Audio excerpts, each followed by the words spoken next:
Three, two, one. Welcome to the Capital Gains Tax Solutions podcast, where we believe most high net worth individuals and those who help them, they struggle with clarifying their capital gains tax deferral options. Not having a clear plan is the enemy, and using a proven tax deferral strategy such as the Deferred Sales Trust is an amazing way for you to exit highly appreciated cryptocurrency businesses, real estate, eliminate the need for the 1031 exchange. You can create and preserve more wealth or help your clients, friends, and family do the same. Hey, we're also streaming on Expert CRE Secrets podcast as well. So we appreciate all the YouTube and podcast listeners listening to us there. For those who don't know me, my name is Brett Swarts, and I'm the founder of Capital Gains Tax Solutions, and as well an expert in commercial real estate. And we each week or each day, we're bringing on amazing guests to speak about their expertise, whether that be in real estate or business, cryptocurrency, or wealth management. And today's guest is no exception. He is, first of all, a 3-time Ironman finisher. Pretty sweet. Property management, virtual assistant staffing expert. He's CEO and co-founder of an amazing company that we're going to talk about here in a second. But really the biggest thing we're going to be focusing on is how to turn your business around from chaos to clarity, and how to level up, delegate, and how to fulfill your mission with your business by bringing on amazing staff. Please welcome to the show with me, Pete Neubig. Pete, how you doing? Brett, man, thanks for having me on. I'm really excited for this. Absolutely. And for our listeners getting to know you for the first time, would you give us a little more about your story and your current focus? Yeah. So I'm originally from New York, moved to Texas, Houston, Texas, back in 1995 for a job opportunity. I was an IT guy for about 25 years. I started buying properties in the early 2000s, and I bought so many properties that I didn't know how to manage them. So I looked for a management company, found out that there really weren't too many. I thought I actually created a new space for single family property management, started my own firm, realized there was a lot of individuals that are actually doing that, joined a group called NARPM, National Association of Residential Property Managers. There's a group for everything out there these days. Ended up building my business from, we call it units, doors, from 0 single family homes to over 1,000. I went to 3 markets, and then I sold my business. And like we talked in the green room, could have used your assistance about 3 years ago. And we could talk a little bit more about, what happened after I sold as far as tax implications, if you like. Absolutely. We'll geek out about some tax stuff. New York and Taxifornia and New York are some of the hardest hit ones. We'll talk about that. It's a little teaser there for the future of the show. But before we go there, Pete, I want to take one other step back. I believe we've all been given certain gifts in this life, and these gifts have been given to us to be a blessing and help to others. Some people call them strengths, some people call them superpowers. So once you go back to your earlier days, maybe it's high school, maybe it's college. What are the 1 or 2 gifts that you believe you were given, and how does that help how you help and bless people today?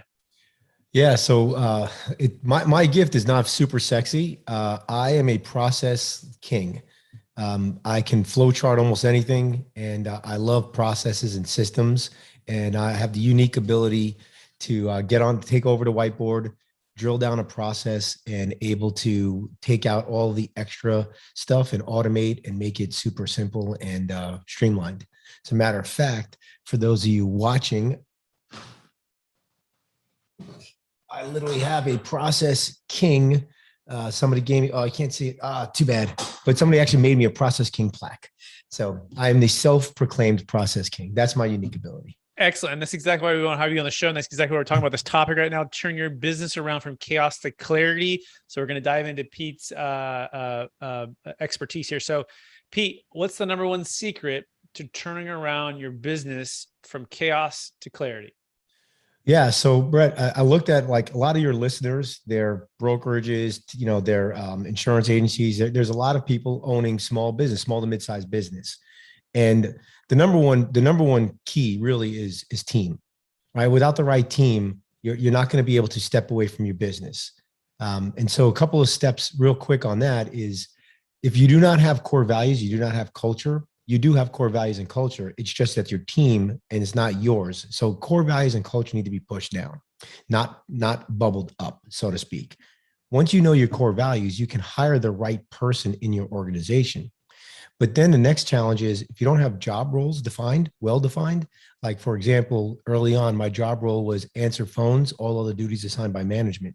That's a terrible job role. And I don't know what the personality type is to fit that job role.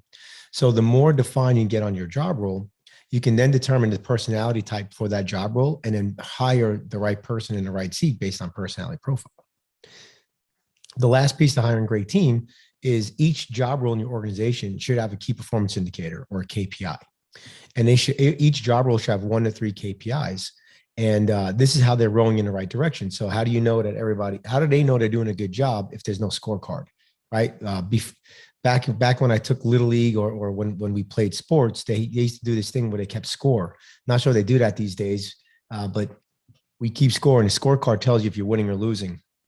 If you know clearly what that job role should be doing to be successful, and you know all the requirements to do that job role, and you have the right personality and the right person, then you're going to be pretty successful. So that's kind of the first line of defense. The next line, let me go through that real fast. So the number one secret is the team. It is all about the team. And the key part of that is having core values and a culture that is led from leadership top down. Yep. And the second part of that is getting job roles clearly defined. Yep. And the next part of that is of those job roles, clearly defining the key performance indicators, probably 1, 2, or 3, and actually keeping score. Is that a fair summary so far, Pete? Yeah, so far. And the last piece of that is hire based on personality. So you hire based on your core values, but put them in the right seat based on personality. There's a lot of different personality profile exams out there, or tests, if you will. I like DISC. It's super simple. And, if you want to Google DISC, you can learn a little bit about it. And so hire the right person, put them in the right seat, make sure they know what they're doing, keep score. That's the first line of defense of getting the right team in play. Okay, that makes sense. By the way, keeping score, I wonder if that might be one of the ones that are a little more either challenging and or maybe not as defined for some of our listeners, right? Maybe I could definitely say that for ours, right? Because we do try to do the things that you're talking about, but like keeping score part, what have you found the best secret to keeping score is? So it's kind of trial and error, unfortunately, Brett, right? So if you're not really sure what the job role is supposed to do, it's hard to keep score. So I just actually gave a presentation on this in Vegas a couple of weeks ago, a whole thing on key performance indicators. So I'll try to make it super quick based on our time. So the main thing is let's say, for example, you need somebody, we do maintenance coordination and property management. That's an easy one, right? And at the end of the day, the job has to get done, right? The work order has to be completed. But there are about 15 steps that need to be done from when a resident puts in a work order till it gets completed. Now, what happens is a lot of people will try to create a key performance indicator for every one of those steps, and that's too much. So the goal is try to create key performance indicators based on what it is that you want the solution to be, or do if you're on a deserted island, if I look at that job role and I see these 1 or 2 or 3 KPIs and they're all green, meaning they're good, I know that job is working well. And so the next question is, you have to easily be able to obtain that, right? You can't just pull a KPI out of the air. You actually have to obtain it, meaning I have to have reporting that I can justify it. So for example, I want to know how, the percentage of work orders that are open over so many days. We know after 15 days, we start getting BBB complaints. We start getting real estate commission complaints. We start getting negative reviews online. And so we want to complete everything within 15 days. So we want to know what's the percentage of work orders that are open over 15 days. And if it's over 7 or 6%, that's red. And we know that we have some issues that we need to solve along down the line. So if I don't have the ability to report on that, I can't make that a KPI. The second thing is if I took all of these steps and KPI'd every one of those steps, I would never get to the final step. And so my team knows, and I know if my percent of worker orders are less than X percent, 4 or 5%, I'm doing great and I'm happy. Now the question, Brett, most people ask me, they say, all right, Pete, that's great, but how do I know that the team is not circumventing, right? That is not putting in the information? A couple of things. One is trust but verify. So I have reporting that for the other steps, I can look at reporting. It's not a KPI, but it's reporting. For example, in my organization, no work order got completed until the vendor sent us an invoice. That was one thing that people can circumvent. They can close the work order without an invoice. Well, I run a report at the end of the month of all the closed work orders to see if they have an attached invoice. So it takes me about 5-10 minutes to review these things as the manager, to make sure that the KPI is clean. If you hire, like we just said, based on core values, based on the job description, and based on the personality profile, the chances of people circumventing the chances of your team circumventing your KPI, putting junk data in, goes down tremendously. Does it happen from time to time? Sure. And that's where your reporting comes in.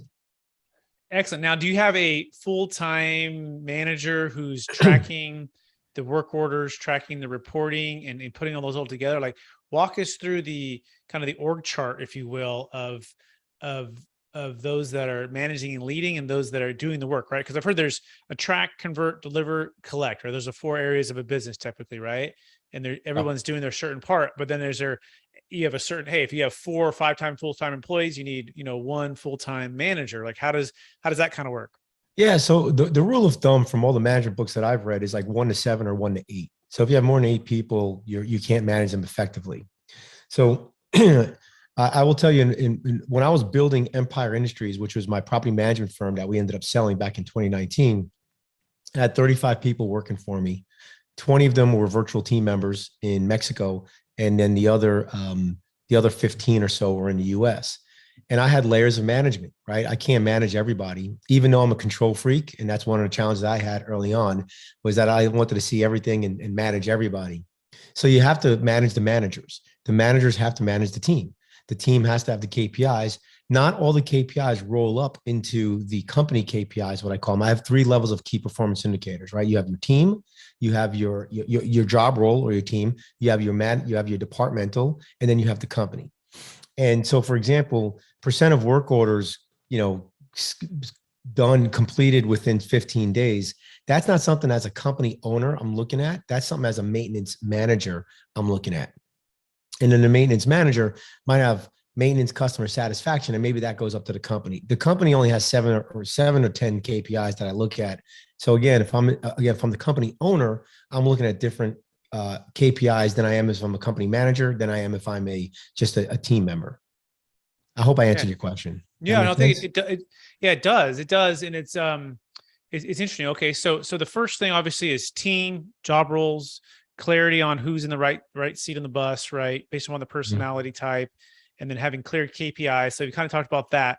What's the next secret? Maybe that's a little bit separate to this, or what would you say the next step is? So the next secret that people are starting to learn about is, but it's not fully out there, is virtual team members or remote team members, international team members. Basically, it's contractors. Now that the pandemic hit in 2020, more and more people in the United States are working remotely, right? So I had people that I managed in Houston that lived in California, managing properties in Chicago. I mean, it was crazy. Like, they're all over the place. Well, people in the Philippines, Mexico, Central America, Southeast Asia, they've been working for people in Australia, people in the United States for decades. They figured out this whole remote thing years before we did. And just like in Northern California, a property manager might cost $150,000 a year. In Houston, that same person doing the same job will be $50,000 a year. If you can get somebody in Mexico to do it, it's like $20,000 a year, $24,000 a year. So because the cost of living has dramatically increased in the United States. Now it's increased all over the world, but not as much as it has in the United States. So the cost of living in Mexico, for example, a good salary, hourly wage is around $6 to $10 in Mexico. That's a good wage. In the Philippines, it's $4 to $6. So you can hire more people, right? So for every person, and unfortunately, Brett, I had underperformers at Empire. And what I would do is I would get rid of the underperformer, and then I would replace them with 3 people, and my salary requirements would stay the same, right? So now if I have 3 people doing the work of 1, I'm getting more stuff done. More tasks are done, which means that my clients are happier, which means that my churn rate, clients leaving, goes down, which means that my income goes up. And overall, I make more money. The company makes more money. And because of that, I can actually help my US-based employees get more money, give them bonuses, give them better health benefits. And so when I moved off of US-based team for low-level, low enjoyment tasks, and if you're a broker, insurance guy, if you're listening to this stuff, you have a lot of low-level, low enjoyment tasks. you can hire somebody in the Philippines, Mexico, Central America that are bilingual. They have, they typically have college degrees, right? Or some advanced degree over high school. And they're super grateful for the job. And that's something that we just don't see in the US anymore on those low level jobs, right? For example, my maintenance coordination position, it pays $35,000 a year in the US. No one wants it. No one that is good quality and doesn't bring challenges into your organization, right? When I hire somebody for $35,000 a year, the car's always broke down. There's a baby mama drama. There's always something that creates some kind of chaos in my business. When I moved it to Mexico and Philippines, all of a sudden that went away. So you just have higher quality people that are more appreciative of the opportunity. And so when I brought more people in, I had more tasks done. My property managers went from being reactive to proactive, which now meant that I'm building better relationships with my clients and my residents. And so as business owners are listening to this, if you can do that and you can be a proactive business, not only will you retain clients longer, because if you make a mistake and you don't get that communication, you don't have good communication, they're going to leave you. But if you have great communication, you make a mistake, they're not going to leave you. But what we also found was we ended up getting more business. They had more houses that managed by other managers, gave them to us. They have other investors that they hang out with, right? Birds of a feather flock together, we got more referrals. A lot of them didn't know that we bought and sold property because we were brokers as well. We were brokerages and had realtors.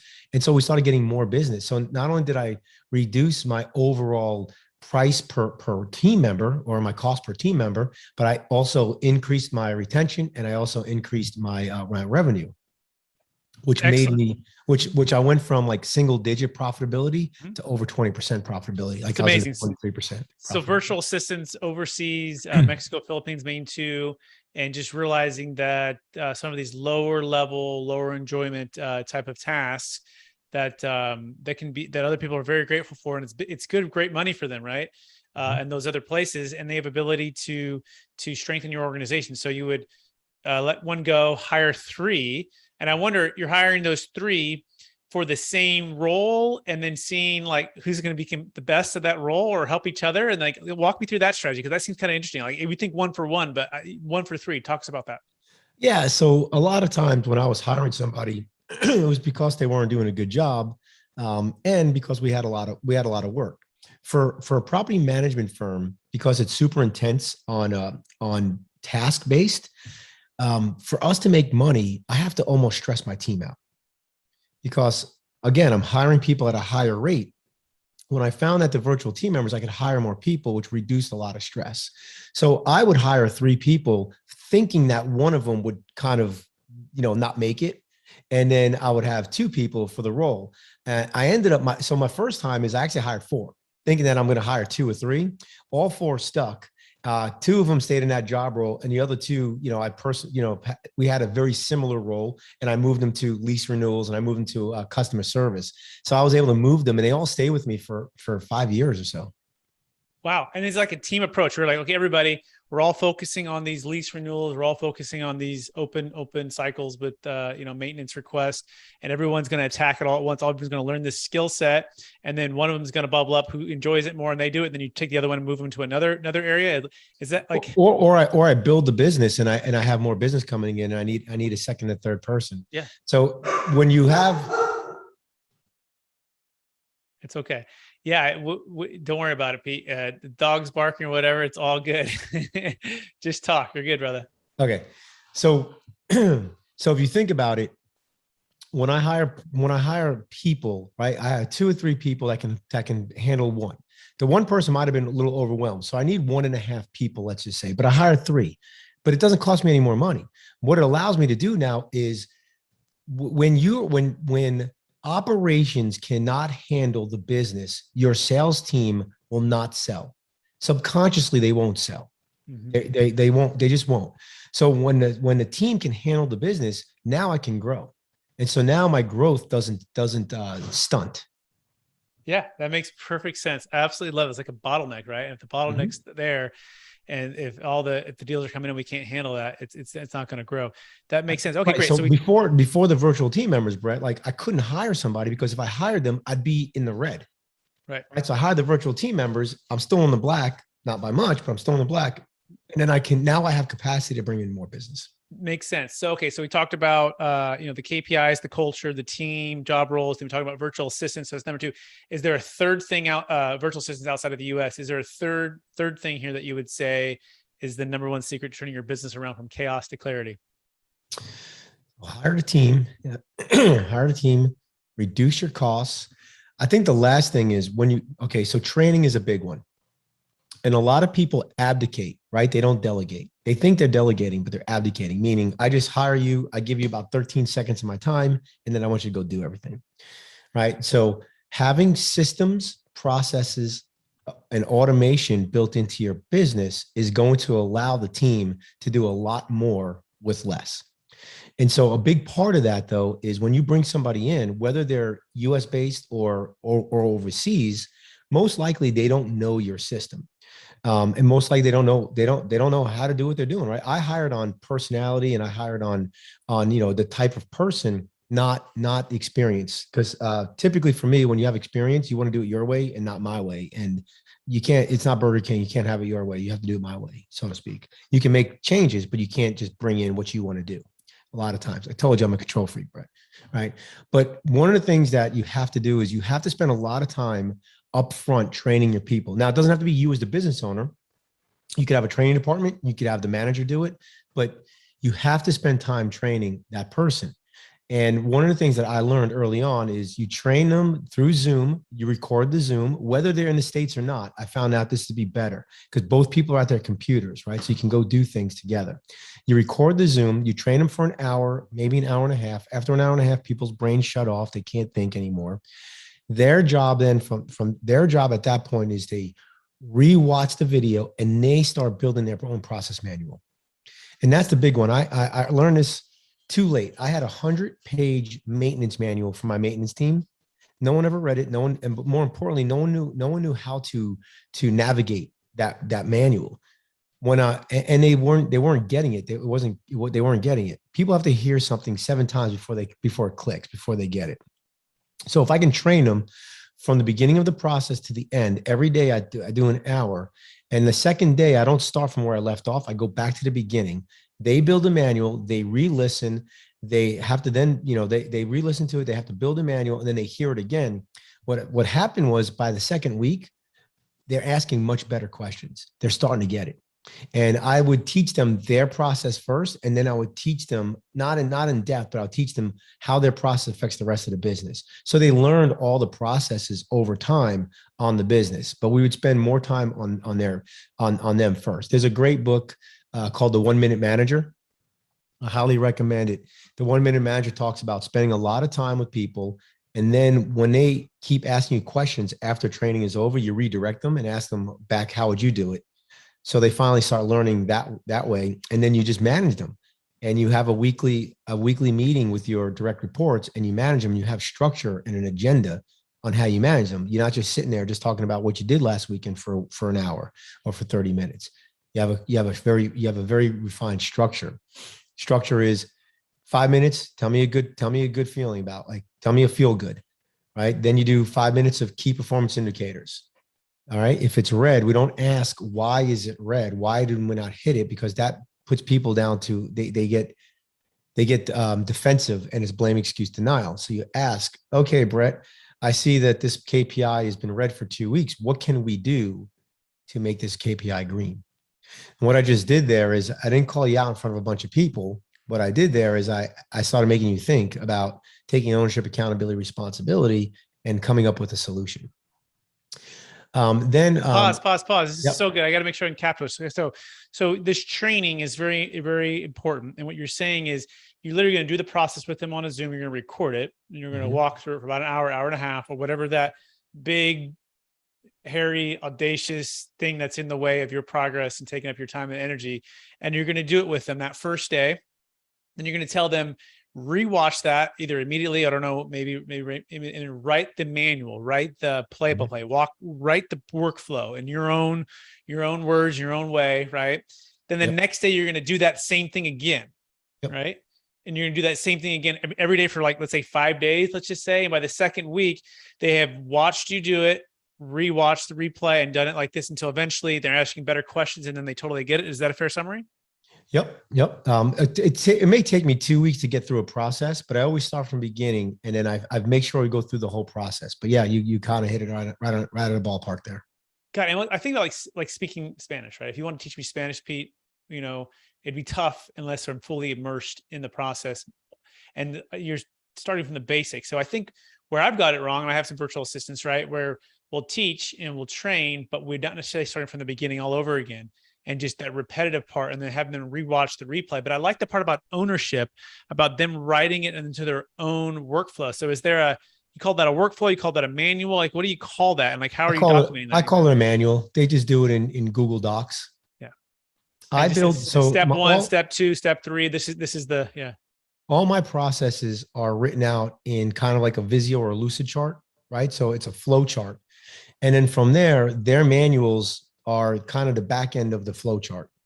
So when we look at the flow chart, say what happens here, their manual should let me know what happens there. They write it in their own words. They can navigate it in their own time. Like I don't care how they write the manual as long as it's correct in what we're trying to accomplish. And as long as the outcome is what your KPI shows, right? And it might mean that it moves around a little bit different ways than what you originally did it. Or correct me if you're wrong, right? But you get to the same spot. Is that a fair summary, Pete? Or at what point do you say like, no, like the way you wrote that, the way you're doing that is still wasting time here. Like walk us through how much leeway do you give the team member? Yeah. So in the very beginning, right, everything is escalated, right? So every time they do something, even if I let them go and I let them fly on their own, everything gets escalated to their manager. So the manager can check the work to make sure that they understand. And if they don't understand a certain part, great, we pause and we train on that part, right? The cool thing though, Brett, is this is what happened to me. So I had people take over a process. So I'll give you an example. I had Jessica. She took over the lease renewal process. I taught her the way I wanted it done. And over time, she got better at it than I did, obviously, because she was doing it all the time. And then she told me that she changed the process from 60 days out to 90 days out. And so I'm like, interesting. I said, well, can you tell me more? Like, why did you do that? She gave me all the right answers. Well, it was bottlenecking here. We need to do this. We need to get the owner. And next thing I know, I'm like, now think about this. I have a virtual team member making about $9 an hour in Mexico who's completely running my lease renewal and has so much ownership. She's changing things. Now, if it didn't work, I wouldn't have been mad. I want you to change things, try things. And if you think it's better for the business and it doesn't work out, no problem, right? We just go back to the way it was. But that is complete ownership. Now you have somebody who's completely bought into your business. And that, my friend, is when things hum. That's when you go from chaos to clarity right there. Oh, I absolutely love it. We're talking with Pete Neubig at vpmsolutions.com. That's vpmsolutions.com. You got to check out his website. It's incredible. And it's talking about how a virtual assistant, executive assistant can help you, your property management company can help you as an appointment setter, can help you in your leasing assistant. And so you've niche focused into the property management aspects. So people who own apartments or managing apartments or managing single family homes. Is it also extended to like commercial investment leasing or we'll talk about that a little bit? If you're an investor that owns a bunch of homes and you think you need a little bit of help, it helps with that. We focus on property management because we have some training videos that are free for the virtual team members to take and get certified on. But think of anything that's back office. If you're an insurance company and you need some accounting work or bookkeeping or marketing or SEO optimization or customer facing, answer phones, all of that works. The reason why we're more focused on property management, because that's my background. So I'm able to build job descriptions for you. I'm able to build training for you. So we have all that for free on our website, which makes things a little bit easier.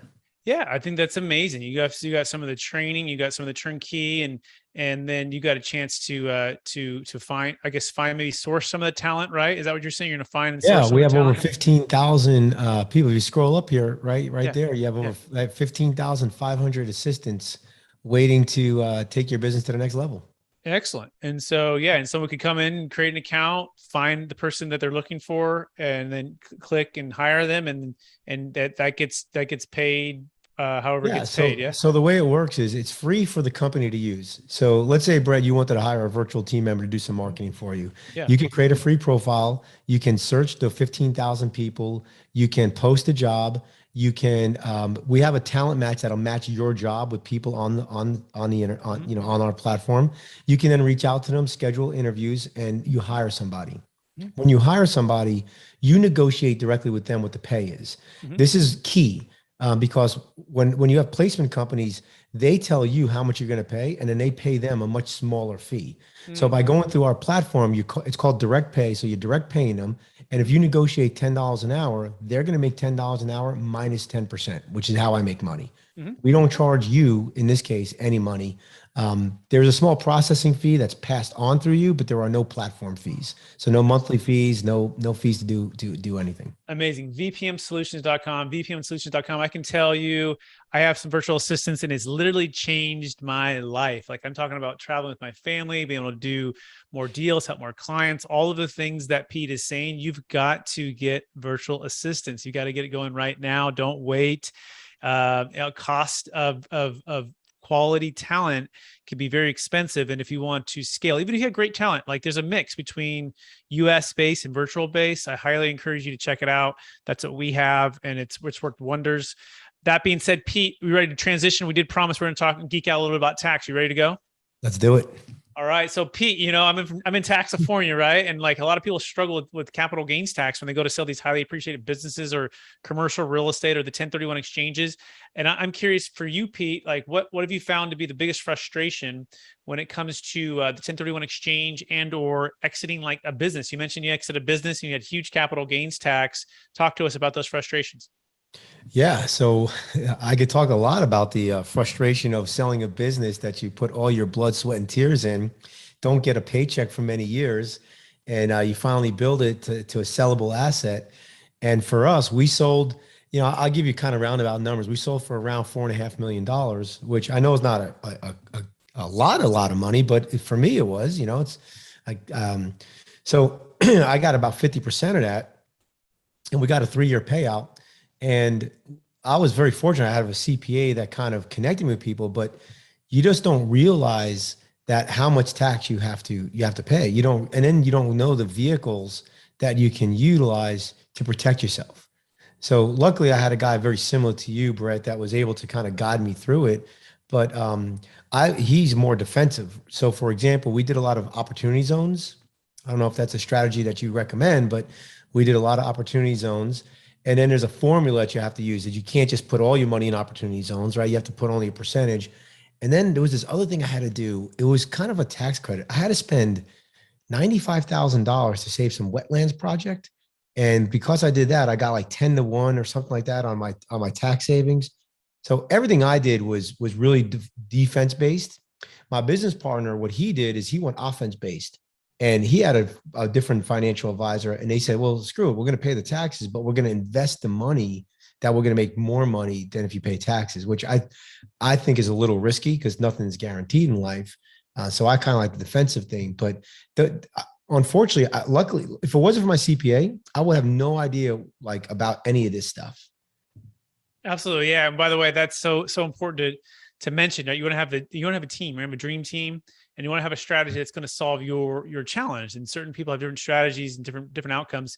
Part of what we specialize in, a thing called a deferred sales trust, where I like to say you can have your cake and eat it too. You can not only defer the tax, but you can also go back into other business ventures, other commercial real estate deals. Also, you can put it into the stock market and grow your wealth. You can be riskier with some, you can be less riskier with others. In other words, you can have liquidity, you can have diversification. And it's not a Delaware statutory trust for those that are listening, getting confused with the Delaware 1031. It's a deferred sales trust, and it works for crypto, business, real estate, primary homes. It can save a failing 1031 exchange. If anyone wants to learn more about this, you can go to capitalgainstaxsolutions.com. You can download our free ebook, and it'll teach you the basics of how to implement this strategy. That being said, we're running out of time. Mr. Pete, are you ready for the lightning round? I sure am. Just one thing. If you are thinking about selling your business, go see Brett and his team first, because like you need to know what to do prior to actually selling the business. Yeah. Thank you for saying that. Yeah. Because he doesn't have to be set up prior to. Appreciate the plug Mhm. there. So that being said, here's the lightning round. So Pete, if you could go back to your 25-year-old self, what's the one golden nugget you'd make sure to tell yourself to do? Become an entrepreneur earlier. Question number 2, what's the number one book you've recommended or gifted most in the past year? Traction. Question number 3, what are you most curious about right now? Most curious about how my business is going to grow over the next 12 months because I'm not pulling a paycheck yet. Question number 4, what's the number one leadership quote or theme that you strive to live by? Do what you're saying, or lead by example. I think lead by example. Excellent. Last question. After all your success, selling the business you've helped or sold and helping the people you've helped, how do you stay focused on your core values, and how do you stay encouraged to charge forward to reach new goals? Man, that's a really good one. I think for me, I just started another business. I don't know if I'll ever retire. So by starting a business, it kind of forces me to recreate and relook at my core values. Typically, my personal core values are imprinted on the business in some capacity. My leadership team will kind of help with that, but that's kind of it. And then I just love I love helping people. And I think by when you're a business owner, the people you employ, like Property Management was great for us because I employed a lot of people in many different countries. I then helped people live in a nice, a home, right? And then I also helped investors with some of their biggest investments, their properties. So it was like a triple win for me. With VPM, I love it because I get to help companies in the US, and I get to help, I got over 300 people working right now in like 14 different countries. It's pretty amazing. And then I have a team members too. So that's how I'd say that's what drives me. That's amazing, Pete. I want to thank you for being on the show. I want to keep encouraging you to use your gift of being a process king, a flow chart champion, and an automation freedom fighter, right? So I want to encourage you to keep using those gifts to help people grow their business, help people be employed, help people to have a lot of connection and teamwork and core values, all of the things. So Pete, if people want to get in touch with you, would you remind them one last time, what's the best place for them to find you? Yeah, well, you can find me on LinkedIn and Facebook. It's Pete Neubig. Best way to get in touch with me, though, is just email me. I'm still old school that way, pete@vpmsolutions.com. It's pete@vpmsolutions.com. By the way, Neubig is spelled Neubig, Neubig. Pete, thanks for being on the show. And also want to thank our listeners for listening to another episode of the Capital Gains Tax Solutions podcast.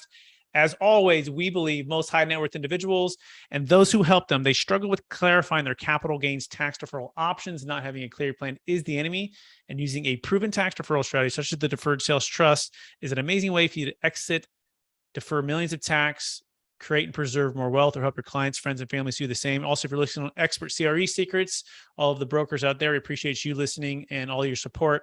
If we can help you at all with any of what we just talked about, go to capitalgainstaxsolutions.com. And if you need or want, you should at this point, after Pete just talked, a virtual assistant expert, you can check out Mr. Pete again at vpmsolutions.com. That's vpmsolutions.com. Hey, please rate, review, subscribe. Please share this with someone who could support and encourage today.